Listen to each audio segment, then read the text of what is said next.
Good and welcome into Wake and Take. It's your boy Jason, and we've got some football to talk about today. Today, we're finishing up our sleepers per team by heading over to the National Football Conference, giving you 16 Dynasty sleepers, one per NFC team. It's going to be good. It's going to be great. And guys, I have some terrible news. Also, some really bad news. Today, I ran out of coffee and didn't have time to go get coffee. So today, ladies and gentlemen, we're taking out our orange juice, sitting back, relaxing, and enjoying the show.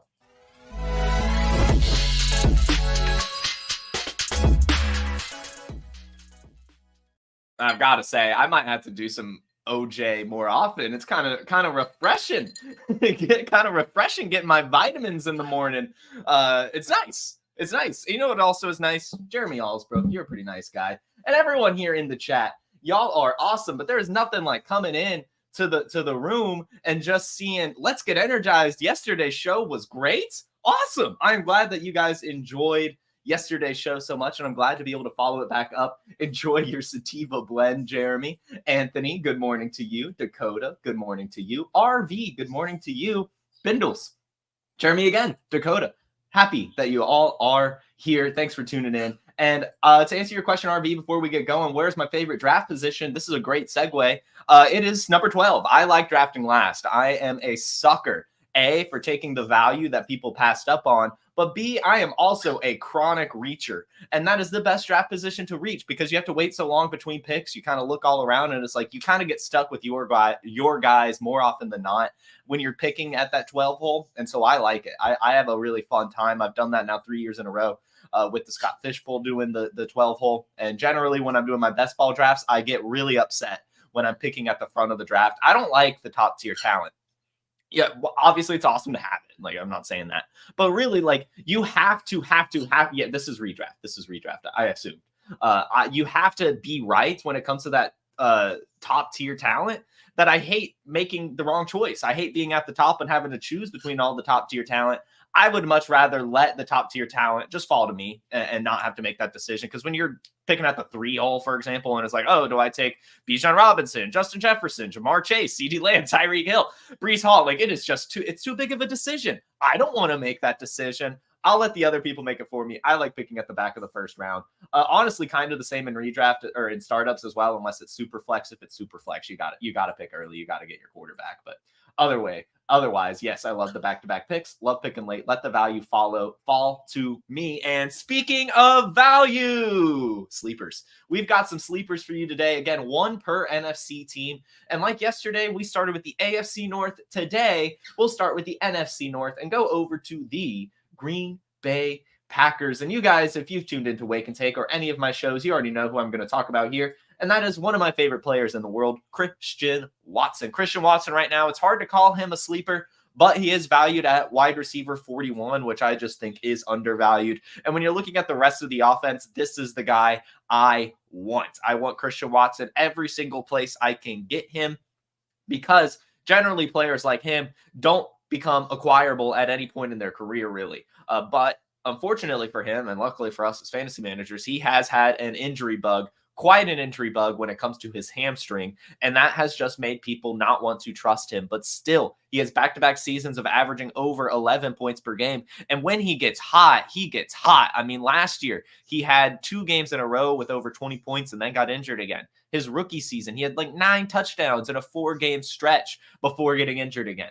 The dude just is electric when it comes to his production on the football field. An insane profile when you look at him, 6'4", 208 pounds, the second round draft capital, all of his workout metrics above 90th percentile, except for his agility score. But even then, that's just because he's so tall and big that he's not crazy agile. But even then, at 63rd percentile, that's still above average for the NFL, which is just incredible. And then he was just purely dominant in college as well. I know it was a smaller school, but still, I mean, when you watch his highlight tapes, it looks like he's going up against high schoolers out there.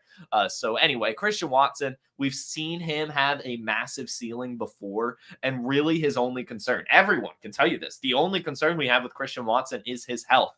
And one of my favorite phrases as I continue to do this fantasy football thing is players are injury prone until they're not. I remember the days that Christian McCaffrey was injury prone, when Saquon Barkley was injury prone, when Deebo Samuel was injury prone, when Tyreek Hill was injury prone. Players just get injured. That is the nature of our sport. At some point, Christian Watson will be healthy, and he's going to score an enormous amount of fantasy points. And right now, you could get him for way too cheap. So give me some Christian Watson.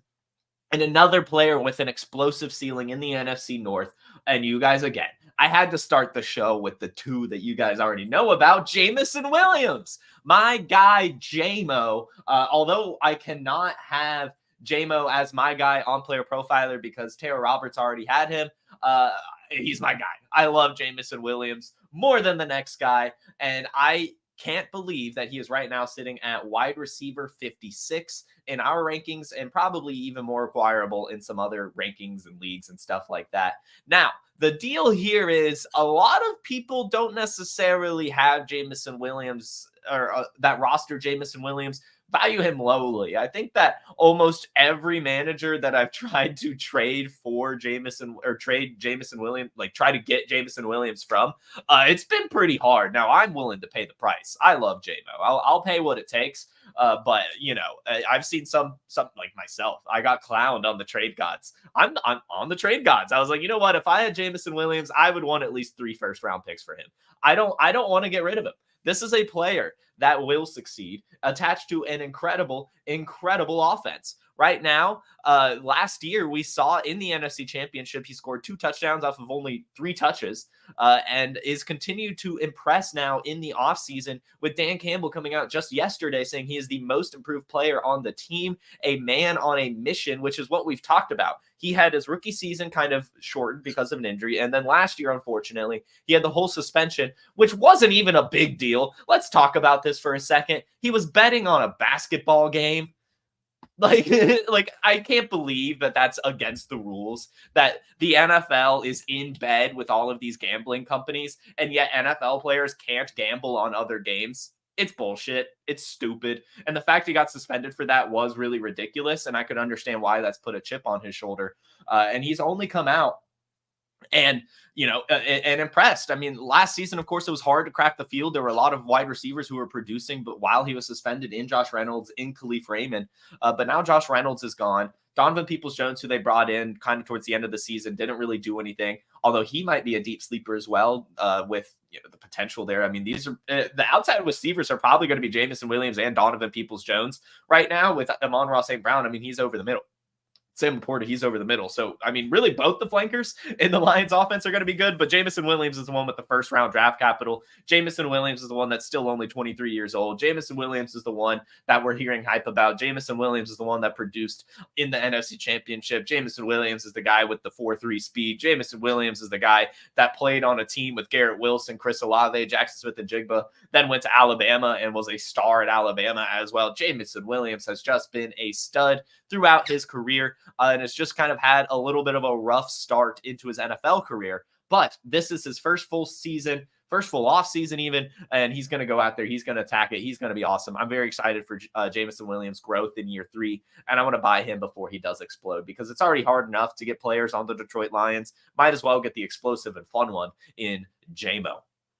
Also, I'm starting to realize here, I think I'm a year early on a lot of players. As like last year, I was, 2 years ago, I've been on Christian Watson since a rookie, but last year, you know, Jameson Williams was one of my guys. Kyle Pitts was one of my guys. All of Nico Collins, like a lot of these players, George Pickens, like I was so in on last year, still in on this year, but it seems like, you know, that this is more the year. I should have just waited one more year on some of these players, and Jameson Williams is one of those, but I'm not giving up. In fact, I'm getting Jameson Williams everywhere I can. He's my highest exposed player in best ball, for sure. So anyway, next is the Bears, and I'm honestly surprised that this player is so cheap right now, and that's Cole Kmet. Right now, Cole Kmet is valued at the tight end 14, which is probably, you know, right. And Red Eye Jedi, I'll just answer this question. 3 firsts for Jameis Wild. I agree. But that's just how much I love Jameson Williams. I don't want to get rid of him is the point. I like, if someone came to me and they were like, hey, I'll give you Mike Evans for Jameson Williams, I would say no. I would say no. I want Jameson Williams. If someone came to me and was like, hey, I'll give you Stephon Diggs for Jameson Williams, I would say no. But that's just me. I'm not telling you guys to do that. I like Jameson Williams a lot. If he's on my roster, I'm keeping him.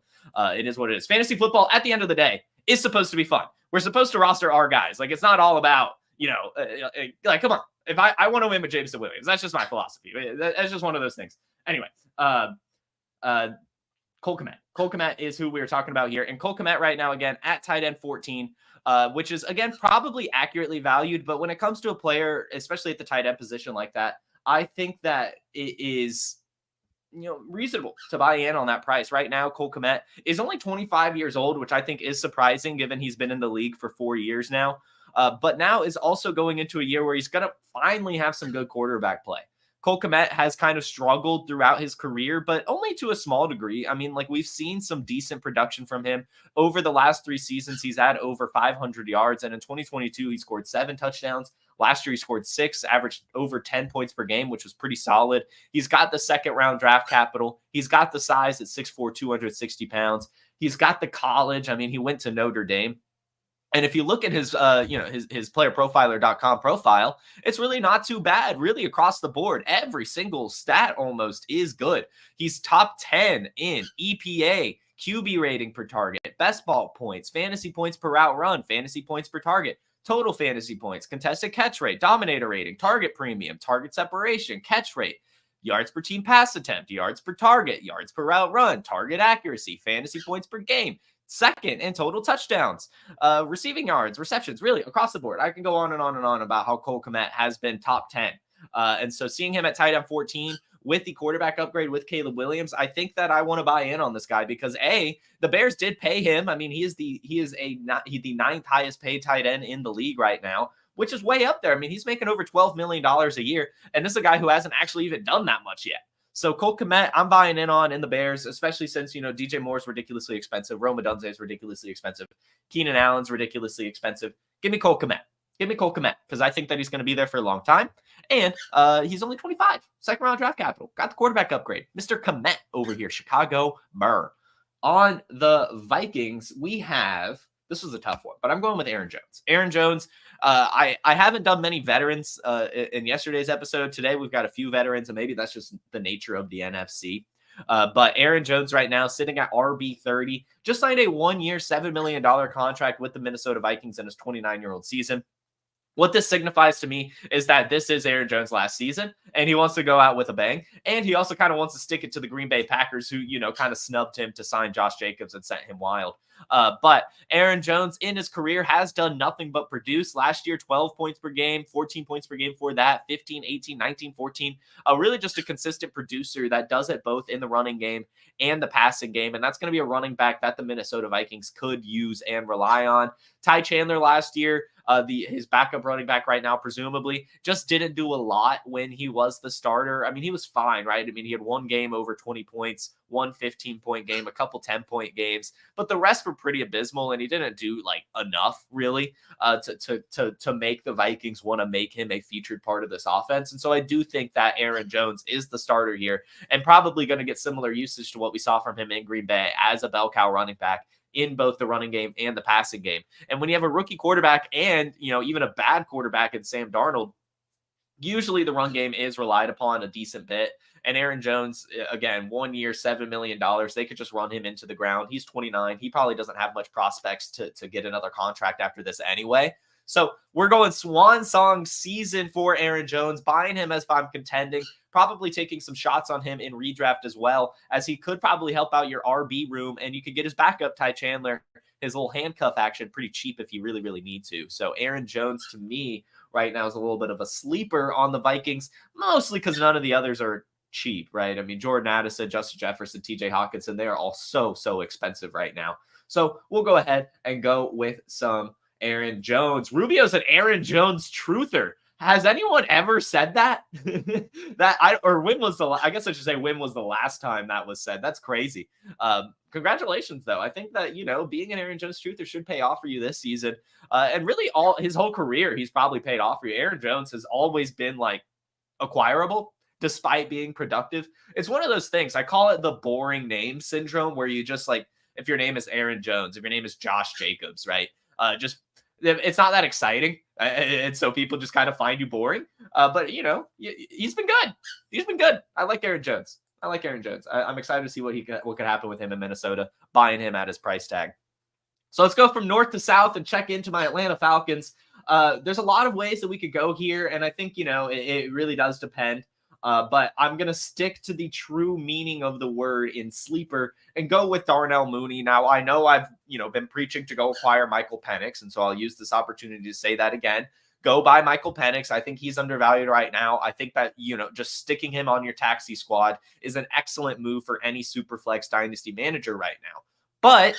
But a true sleeper on this offense is probably going to be Darnell Mooney, as we are looking at a pretty vacant wide receiver room in Atlanta. It's going to be Drake London and Kyle Pitts. And then after that, it is probably going to be Darnell Mooney, who has a little bit of the field stretcher capabilities with his sub 4.4 speed. He already has a season in the NFL with over 1,000 yards back in 2021. And so I think that Darnell Mooney has a pretty solid potential here on this offense. I'm not saying he'll get 1,000 yards or anything like that. But, could he get like 700 and a few touchdowns? Yeah. And at his price tag of wide receiver 84 right now, I'm buying in on that. I think that, with that contract, 3 years, about $39 million, kind of the same contract that like Curtis Samuel and Gabe Davis got. That's a little bit of a commitment to this player. It's not, of course, a huge commitment, but a decent commitment. That's a lot of money to play a player. So I think he is going to have a little bit of a role on this offense. I think he's going to add some speed. I think he's going to score some touchdowns. So give me some Darnell Mooney on the Atlanta Falcons right now. Kendre Miller is next for the New Orleans Saints. Wherever his picture is. Here we go. And really, this is more of a contingent upside play. And it's starting to seem like we're also hearing some rumblings that, Alvin Kamara may not be a true workhorse anymore for the Saints and just kind of come in for the pass catching and maybe first and second instead of also third down. And I think that'll open the door for Kendre Miller, who is now another year removed from his injury, still only 22 years old, still has the third round draft capital. And last year had some okay performances. I'm not going to say they were great or anything, but in week 5, he had 12 carries and 4 receptions for 90 yards. And then in week 18, he had 13 carries and 1 reception for 79 yards and a touchdown. In both of those games, he scored over 13 fantasy points, which is not too shabby. So I think that Kendre Miller has a little bit of a potential here. I think that he's probably the RB2 over Jamal Williams and will be okay, right? Alvin Kamara, he's 29 years old. And also the Saints have an out on his contract after this season. So I think that Kendre Miller, if it isn't this season, probably next season also has a good chance. But, if an injury were to happen, Kendre Miller should have really a lot of upside in this offense as both a pass catching running back and a guy who could run between the tackles too. Now, of course, Jamal Williams would probably vulture some touchdowns if it became a Kendre Miller-Williams type backfield, but Jamal Williams was not that good last year, at least compared to how he was in Detroit. So anyway, I want to buy in on Kendre Miller right now. He's sitting at RB50, and I think especially if I have Kamara, I want him, but even if I don't, I do think that there's some decent upside here, and we should be trying to roster Kendre Miller. I'm not sure why we gave up on him, to be honest. I mean, we were using our second-round rookie picks on a guy that tore his ACL and was injured and went into a muggy landing spot with Alvin Kamara already there. And a lot of people were like, oh, he's going to be the starter and kill Alvin Kamara. That was never going to be the case. I was fading Kendre Miller all year last year. But here we are. Things have changed. It's another year removed. His value is way cheaper, and he's still a good athlete. So I'm buying in on Kendre Miller. I like his chances this season. To the Buccaneers, we'll go with a guy who I think is being disrespected for no reason. Why do we live in a world where Jalen McMillan is being drafted over Trey Palmer right now? Why is that happening? I can't think of a reason. I can't think of a single reason why you would take Jalen McMillan over Trey Palmer right now. I know we're in rookie hype season, but one guy was already on the team, and one guy produced on the team, and one guy has a good production profile, and one guy has a good connection with the quarterback and already knows the playbook and everything, and probably has a lockdown role on the outside, and one guy is new. And, not that good. So anyway, Trey Palmer, I think, is a great value right now. He's sitting at wide receiver 90 on the PlayerProfiler rankings. And we saw from him last year really, really good performances, especially towards the end of the season. Week 16, he had 6 targets. Week 17, he had 5 targets. Week 18, he had 6 targets. And then in the playoffs, he scored a touchdown against the Eagles. And then against Detroit, he didn't do too much, but that was more of a nature of that game, really, more than anything. But Trey Palmer, like I said, in that scenario, started getting some targets towards the end of the season with Chris Godwin out there, with Mike Evans out there. He earned kind of the wide receiver 2, the outside wide receiver 2 role, right? Chris Godwin's the wide receiver 2, but Trey Palmer's going outside. Chris Godwin's moving back into the slot. And we saw from Trey Palmer last year with his 4.33 40-yard dash, he was able to burn people. He was 13th in the league in route win rate and had the 22nd most total route wins in general among all wide receivers. And that's a total from the whole season. And it wasn't like he was getting significant snaps throughout the season. It took a while for him to get there since he was a rookie. And his win rate versus man was also 22nd. He was really, really good against man coverage. 93rd percentile college dominator as well. 6 feet, 192 pounds, pretty solid profile. And his best comparable, Santana Moss, a guy who was awesome in the NFL. Anyway, Trey Palmer, I think, has been disrespected right now. I'm not sure why he's being drafted behind Jalen McMillan in redraft right now. And I'm not sure why Trey Palmer is hitting waiver wires in a lot of dynasty leagues. I am scooping up Mr. Palmer wherever I can. And the last NFC South player is Mr. Chuba Hubbard, who also I think is being a little disrespected. And don't get me wrong, I love Jonathan Brooks. I think he's going to be awesome.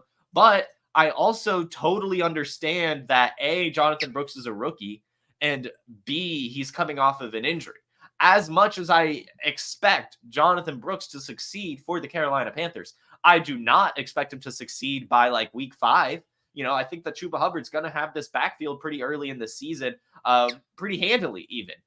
Last year, we saw a really good year from Chuba Hubbard. He had 900 rush yards. He had 200 receiving yards. He averaged over 10 points per game. His workout, or all of his metrics in general, were pretty solid. He was like top 30 in a number of them, which is, a starting running back.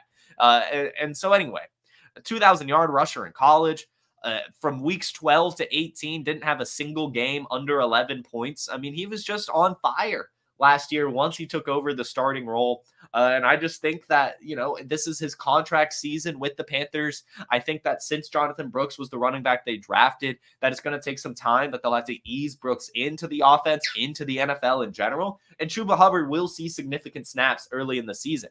Now, it might have to be a little bit of a get out situation where you have him now and then you sell him when the season starts and he's gaining some points. But either way, right now he's sitting at RB 46, and I do think you're going to get some usage from him next season while Jonathan Brooks gets eased in. I think he's going to be fine. I mean, we saw some decent production from him. Not many running backs have run for 2,000 yards in a season. So anyway, I think that this is a player we shouldn't be giving up on, even with Jonathan Brooks arriving in town. We're not giving up on James Conner with Trey Benson. And I know Chuba Hubbard's not James Conner, but still, he's pretty good. He was fine. And not even 25 yet. He's 24.9, still pretty young. So anyway, Chuba Hubbard, I think, is a little bit of a sleeper here on the Carolina Panthers. I see a lot of questions in the chat, so I'm going to check them out. But while I check those out, let's run a little bit of an ad break. We are halfway through our 16 sleepers. Let's hear a little bit about Dynasty Deluxe. This episode is brought to you by PlayerProfiler, the Dynasty Deluxe package. The rankings are the best in the industry. It includes strategy mode where you can say, hey, change the rankings to be win now. Oh, change the rankings to be productive struggle. There's also a draft planner to help to strategize where you should take players because the draft planner also includes ADP. There's a trade finder where we look up on My Fantasy League and we see trades that are done, including a particular player. Then there's a trade analyzer where you can plug in draft picks, players, and we assign a lifetime value to draft picks out 5 years. The best thing about our trade analyzer, it can't be gamed with volume. And there's mock draft data to see right now what's the market for player X versus player Y, including in the fall when very few mock drafts are happening. And our Dynasty guide, the Dynasty Dominator, would cost you $10 on Amazon, but you get it for free with Dynasty Deluxe, and you get our rookie guide for free, a $25 value. So you get all of that for $45. I mean, it's a great deal. I didn't expect the chat just to be about Pip. But yes, I have a pet parrot, Hisham. I do. Step up, bud. No, I'm just going to grab him. This is him. The green screen doesn't help. There. Oh, yeah, we can put him here. This is Pip. He's an awesome little guy. He's about 9 years old now. I've had him since a baby. He's awesome. I love him very much. And yes, I also have a rabbit that is running around and sometimes causes some issues with his teeth as he is a little bit of a chewer. But anyway, we're back to sleepers. The NFC East is upon us, and we're going to talk some Will Shipley. Not too much to talk about here. I'm not going to lie. This is total contingent upside. I am a huge believer in Saquon Barkley this season on the Philadelphia Eagles.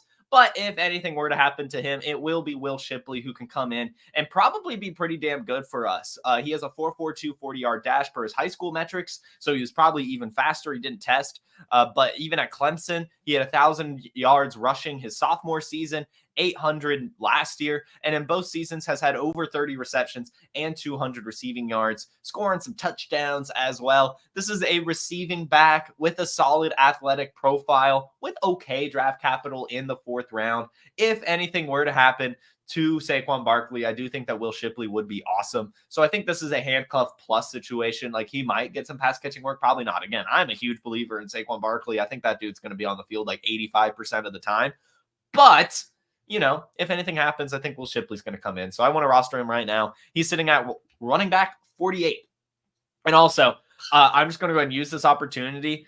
None of us, if any of you are listening to this right now, if Dallas Goedert gets hurt, do not pick up an Eagles tight end. I don't know how often we have to fall for this. Or if anything happens with AJ Brown, don't get excited about Olamide Zaccheaus, right? Like, it's going to just be Devontae Smith, like it, or Jalen Hurts, like, or whatever. Like, it isn't, this is one of those weird offenses where, like, if someone goes down, there's not really a next man up. We've tried, right? Julio Jones last year. Like, it's just bad. Like, it sucks. It just clogs your roster. So, like, you have your Eagle starters. I think that Will Shipley might be an interesting case, and it seems the running backs in general, like, handcuffs are handcuffs. But yeah, Paris Campbell is a good point. Like, don't do this. Just don't do this. Like, it's not like just don't do it. We're not going to do it. We're saying it here right now, May 24th, when November 8th comes around, and we're talking about picking up Paris Campbell.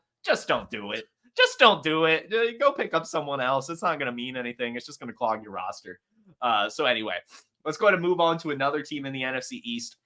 And we'll go with the New York Giants. We'll talk some Wan'Dale Robinson, as I think that I'm pretty excited about Wan'Dale Robinson's season this year. He's right now sitting at wide receiver 75, but we have seen some okay production from Wan'Dale Robinson. Last year, he had over 500 yards, and in back-to-back seasons now, he has averaged 8 or more points per game. He, of course, had the injury his rookie season, but one thing that's really cool about Wan'Dale Robinson is he might be, you know, the person kind of getting a lot of the Saquon Barkley usage. He has abysmally low ADOT. Last year, he was 97th in average target distance with 5.3.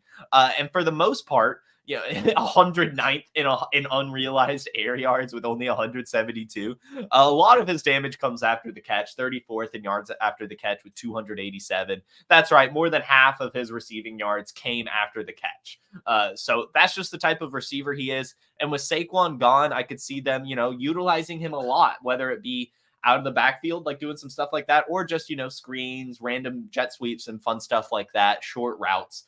And it's just going to be a big part of this offense. And I know that it's not a great offense on the New York Giants, but I mean, it's probably going to be Malik Neighbors and Wan'Dale Robinson kind of catching everything. And maybe one of the tight ends, Daniel Bellinger or Theo Johnson, breaks out, but it could just kind of be a sum of those two parts.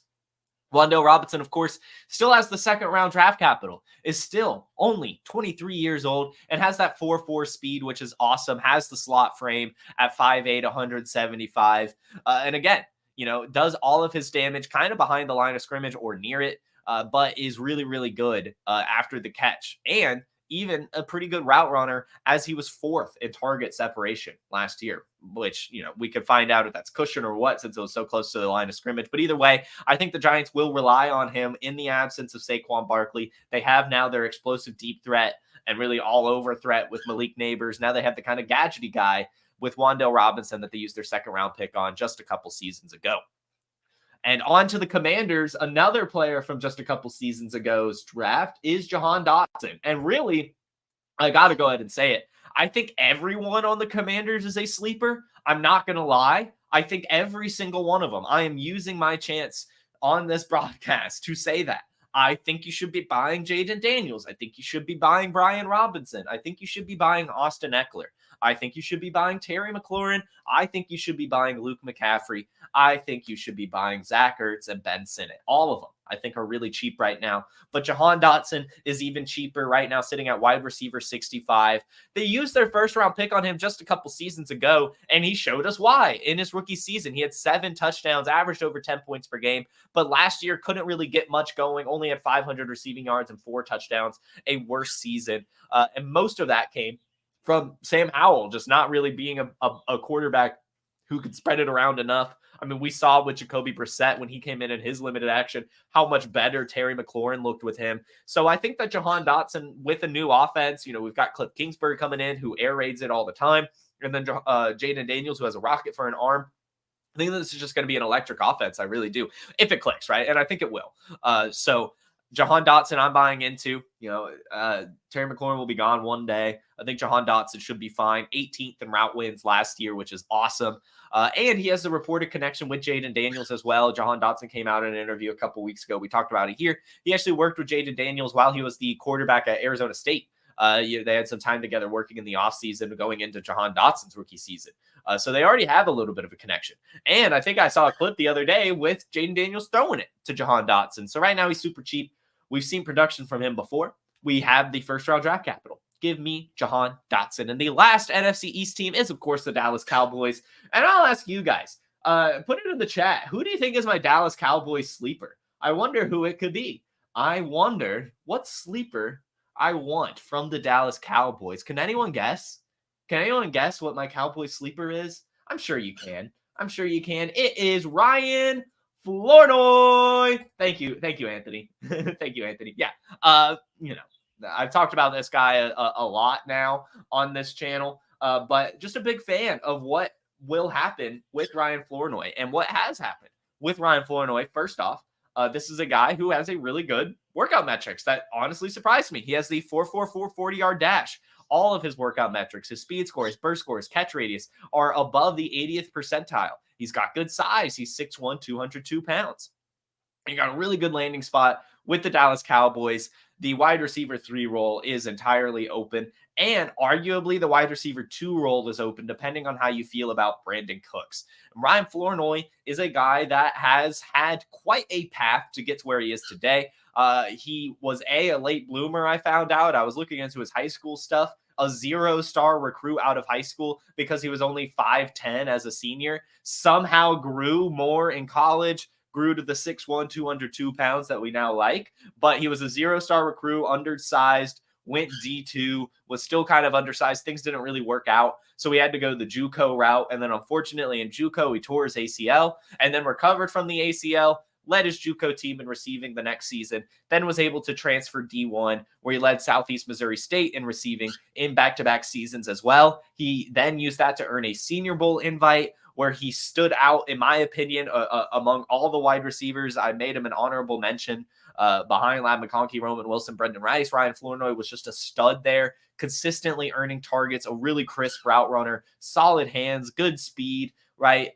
Anything you were like, a good frame at 6'1", 200 pounds. And, after standing out at the Senior Bowl, earned a late combine invite because he looked so good at the Senior Bowl. Like, it was like awesome. And then he stands out at the combine. Then he gets drafted. Like, I didn't even think this guy would be drafted. And then he was, to a great spot in Dallas. So I am getting all the Ryan Flournoy I can. I cannot wait to see what happens with him. And I really, really do hope that he hits. Again, we're talking about wide receiver 3 here on the Cowboys, but that is some potential. I mean, it's pretty much just CeeDee Lamb earning some targets there and maybe some Jake Ferguson. They're going to pass the ball. And if any injury happens to Brandon Cooks, I mean, Flournoy is going to shoot through the roof. But even if he doesn't, I honestly think he's going to be fine. Being mentored by Chris Carter right now as well, I found out. I mean, like, what else do you want from a guy? Seriously.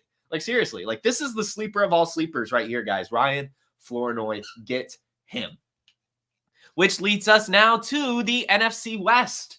And we'll head over to Los Angeles, talk some Rams, as Matthew Stafford, one of the greatest quarterbacks we have ever seen in the game.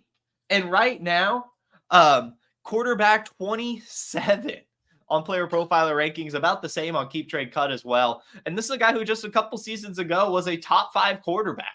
Over the season. He had over almost 5,000 passing yards and 41 passing touchdowns, averaging points per game. Matthew Stafford is awesome. And something that is really cool is this Rams offense is getting better, right? Blake Corum, they brought in the draft. Cooper Kupp is now coming back a year removed from his injury recovery. And then Puka Nacua going into year 2 in general. I think that this Rams offense is going to take a step forward, and Matthew Stafford is going to be a big part of that. I mean, he's an awesome quarterback. He is only 36 years old, which is not that bad. It really isn't. I mean, we're talking about Aaron Rodgers ranked about the same, and he's 40. Matthew Stafford still definitely has a lot left in the tank. Last year, he had 4,000 passing yards, specifically 3,965, but come on.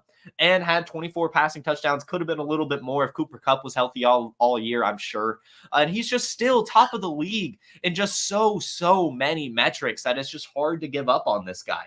So I love myself some Matthew Stafford. I'm buying into him wherever I can. On the Cardinals, going with Michael Wilson. Michael Wilson right now, wide receiver 59. And last year, his rookie season was pretty good. He had 565 receiving yards, 3 receiving touchdowns, and he was top 6 in both production and target premiums, showing that he was a good producer and also being targeted in some important ways. And we saw from him some spike weeks as well. He had 26 points in week 4 against Charvarius Ward. And in week 17 and 18, he scored 15 points in both of them. One against Kele Ringo and the other against Devon Witherspoon, who were both pretty solid corners last year.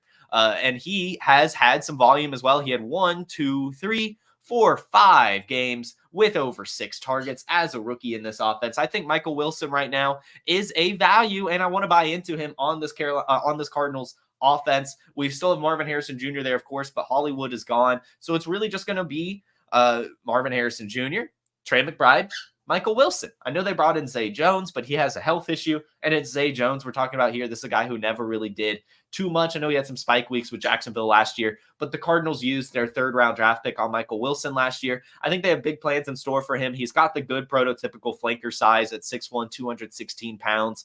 So I am buying into him. I think he's going to be solid for us on our fantasy teams. Next is Noah Fant on the Seattle Seahawks. Noah Fant right now is the only tight end on the Seahawks. Last year, it was him, Will Dissly, and Colby Parkinson. They are both now gone. And if you were to add up all their yardage and touchdowns last year, we'd be looking at roughly 800 yards and 3 touchdowns, which is pretty good.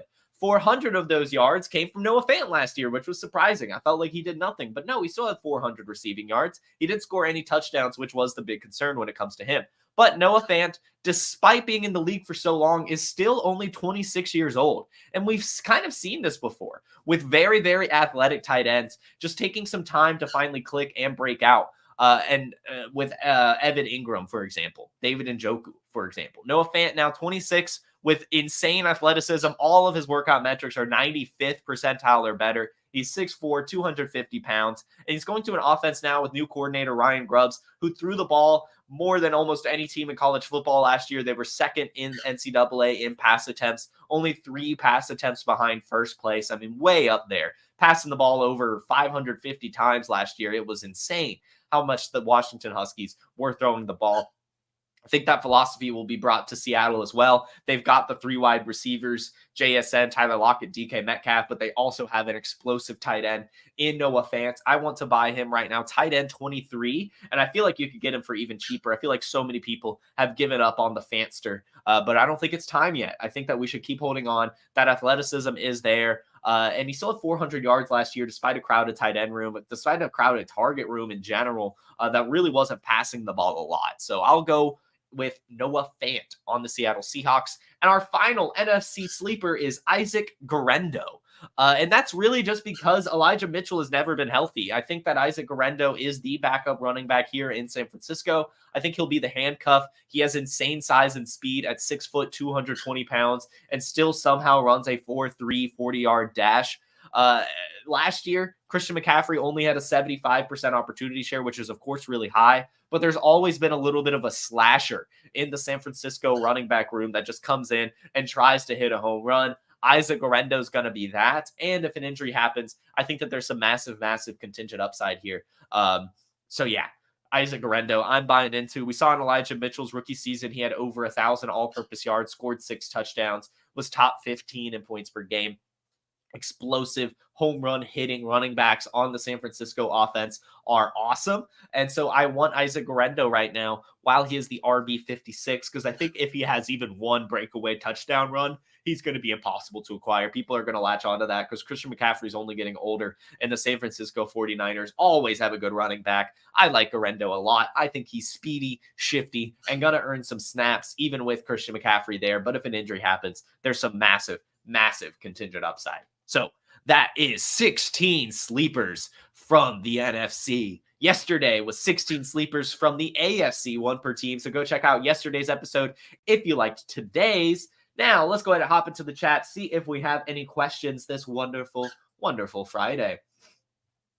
I like Schrader too is not necessarily a question, but I like it. I like Schrader a lot also. I think that he was second last year at NCAA in rush yards, which is awesome, but Cody Schrader is also a little bit of a receiving back too. I will say it wasn't crazy impressive to me at the Senior Bowl. He was just fine, but it is what it is. I think that, he could learn a lot, soak up some stuff from Christian McCaffrey even, and maybe be that type of running back. Maybe, of course, never to that degree, but he should be, fine. I like him too. I think I'll go ahead and put my take out there. I do think if Christian McCaffrey gets hurt, it will be a split backfield between Guerrero and Schrader, because I don't think Guerrero is a workhorse type running back. If he was, I think he would have done that in college, and he just didn't. So anyway. I see a question here. Can you train a bunny to use a litter box? This is true. My bunnies are litter box trained. Yeah, it's 100% true. They the way you do it is you put their food in the litter box, or like on a little hanger, and bunnies use the bathroom where they eat. It's a fact. So yes, if you have a bunny, you can actually very easily litter train it because they are creatures of habit. They smell very strong. If they go to the bathroom somewhere, they continue to go to the bathroom. You can eventually remove the food out of there too. It was a very, very easy process. It literally took like a couple days for my bunny to learn how to use the potty. Anyway. Eckler and Robinson is a good floor pairing. I agree. If you can pull them both off, I would do it. Actually, I have them both in the Trade Gods League, and I'm pretty happy about it. Someone asked something earlier in the show. I was trying to find it. It was something about my Dynasty performance. I'm going to be honest here. Where was this? Somebody asked, like, what was my worst and best Dynasty? Oh, here we go. It's Chuka. What is your best and worst finish in your Dynasty leagues? I'll be honest. 3 years ago, my first Dynasty league, I finished 7th, which was my worst. I finished 7th. That was my worst. Ever since then, I have not done worse than 7th. I generally make the playoffs or right on the bubble. Yes, I'm one of those guys who maybe is on the treadmill of mediocrity in a lot of leagues, but I don't like to lose. I don't. And I make sure I do everything in my power to win, even if my team is ass. I don't care. I'm not a rebuild guy, which has hurt one of my squads. But it is what it is, right? I'll figure it out. I figure it out. I always do. I have fun in my Dynasty leagues. I've won leagues. I haven't lost a league, or I haven't like come in last ever, but I've been close. Got 7th. So anyway, that is my answer. When am I going to buy Reese Zammit off of you in the Trade Gods League? I'm going to be honest, Prince. I don't think I am going to buy Reese Zammit off of you. Look, guys, I told you guys when I talked about it here, I love the story, but I don't like his path to fantasy relevancy is so slim that I'm going to just take the wait and see approach. If it happens, it happens. But I think that if anything, Reese Zammit is just going to be like a kick return guy. And I don't know yet how that is going to affect our scoring. I know we do a special team scoring in the Trade Gods League. So, of course, I'm mildly interested in Reese Zammit, but I don't want to pay the iron price yet. I don't know. I want to watch more of this process. As exciting as it is. How much pace of play going to increase with the offensive coordinator change in Seattle? I think a little bit. They were pretty close to bottom of the league last year, if I remember. But I don't know if they're going to go much faster. While I am talking about Ryan Grubbs being someone who passes the ball a ton, they did make Mike McDonald the head coach, who is a defensive coordinator, who probably also likes the running game a lot. But I think if anything, it's going to be pretty balanced. I think that Kenneth Walker, if anything, is going to be the biggest buy in this offense. I really do think that it's going to be a strong play action offense, and I think Kenneth Walker is going to handle the rock a ton. But I also think they're going to pass the ball a ton. I just think it's going to be pretty fun offense, really.